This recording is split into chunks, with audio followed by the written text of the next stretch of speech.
Meski unggul di banyak sisi, mungkin itu sedikit gambaran jelang pertandingan Indonesia versus China. Satu kekurangan Garuda bisa dibilang hanya kekalahan 1-2 pada pertemuan pertama di Qingdao, dan salah satu keunggulan Indonesia terletak pada harga para pemain pasukan dari Patrick Kluivert kali ini adalah dari didominasi pemain-pemain yang berkompetisi di Eropa, dan memang banyak di antara mereka berdarah Belanda. Apapun itu dari manapun mereka lahir dan dibesarkan, para pemain ini punya hak yang sama untuk memperkuat timnas Indonesia. Ada darah merah putih yang mengalir dalam tubuhnya. Jadi, tidak ada pengecualian. Tidak ada yang lebih dispesialkan, semua itu sama. Fakta ini memang sedikit berbeda dengan Cina. Mereka dihuni seluruh pemain yang main di kompetisi domestik. Walau demikian, negeri tirai bambu juga tidak mau kalah dengan Indonesia. Ada juga pemain-pemain asing di sana. Bedanya mereka tidak punya darah Tionghoa, murni dia adalah orang asing yang dinaturalisasi karena sudah lama bermain di liga lokal untuk menghadapi 2 pertandingan di sisa babak kualifikasi round 3 Piala Dunia. China sudah memanggil 29 pemain, muncul 2 nama asing di sana. Mereka adalah Kees Browning dan Serginho. Keduanya sama-sama bukan berdarah Cina. Kees Browning itu orang Inggris, jebolan dari Akademi Everton. Tapi karena sudah bermain di Liga Super Cina sejak tahun 2019.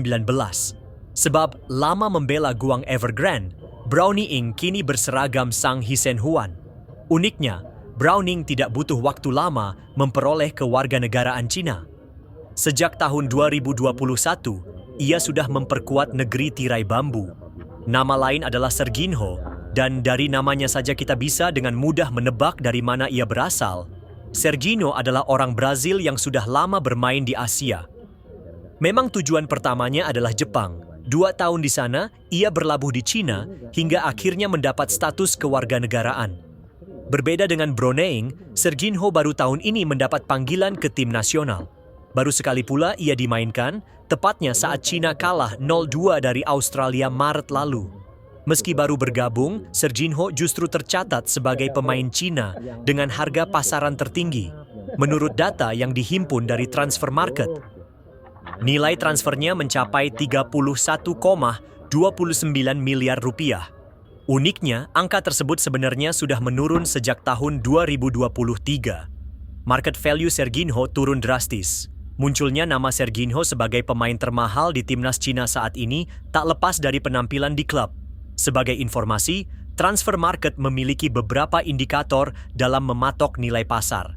Seorang pemain seperti performa menit bermain usia, capaian klub di kompetisi, hingga seberapa tinggi minat klub lain terhadap si pemain. Ini pula yang membuat harga Serginho menurun. Meski tidak drastis, ia kini sudah kepala 3. Tapi penampilan bersama Beijing Gaun tetap memukau. Di urutan kedua ada nama Shilong Jiang. Berbeda dengan Serginho market value, Jiang mengalami peningkatan tiap periodenya. Kali ini nilai jualnya mencapai 15,64 miliar rupiah. Angka tersebut sekaligus jadi yang tertinggi baginya. Naiknya nilai sang bek tak lepas dari penanjakan karir yang tengah dijalani, memang sempat mengalami masa peminjaman ke beberapa klub. Ia kini palang pintu tangguh di Sang Hisen Huawei.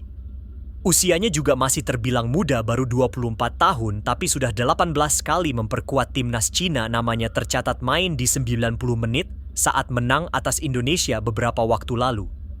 Tak hanya itu, Shanglong Jiang juga membukukan 1 assist untuk gol pembuka yang dicetak Behram Abdueli, dan pemain ketiga yang dengan market value tinggi di timnas Cina saat ini atas nama Yuning Chan. Posisinya striker, tinggi badan yang menjulang. Dia adalah rekan dari Serginho di Beijing Guan. Harga pasarnya sekarang adalah 14,70 miliar rupiah. Dia termasuk pemain yang paling banyak bermain untuk timnas saat ini, dan 40 cep sudah dicatatkan. 7 gol telah dihasilkan sejak mengawali debut di tahun 2016 silam. 1 dari 7 gol tersebut, salah satunya bersarang ke gawang Martin Paes. Dengan kata lain, ia momok yang cukup menakutkan untuk laga di Gelora Bung Karno nanti di bulan Juni mendatang. Berbekal tinggi badan mencapai 185 cm, ia handal dalam duel-duel udara, cepat juga untuk mengejar bola dan mencetak gol dari bawah. Sementara itu, untuk pemain termurah Cina sekarang, yaitu Cheng Yuliu, angkanya hanya 1,3 miliar rupiah. Kecilnya nilai Liu bisa dimaklumi sebab ia masih sangat muda. Umurnya baru 18 tahun dan ini pemanggilan pertamanya untuk tim senior Cina. Jika ia main di GBK, sang bomber akan debut pertamanya. Kendati masih muda yang tak punya pengalaman penting, dan untuk timnas Indonesia menganggap remeh Liu bukan apa-apa, walau dengan usia yang baru genap 18 tahun, ia sudah mencetak 3 gol di Liga Super China. Jika ditotal dari 29 pemain yang dibawa ke Jakarta, nilai pasar pasukan Branko Ivankovic sebesar 244,65 miliar rupiah.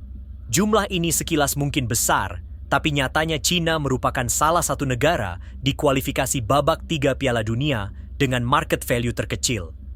Kita lanjut part 2 ya guys. Kita bahas market value timnas Indonesia, kalian pasti akan terpukau.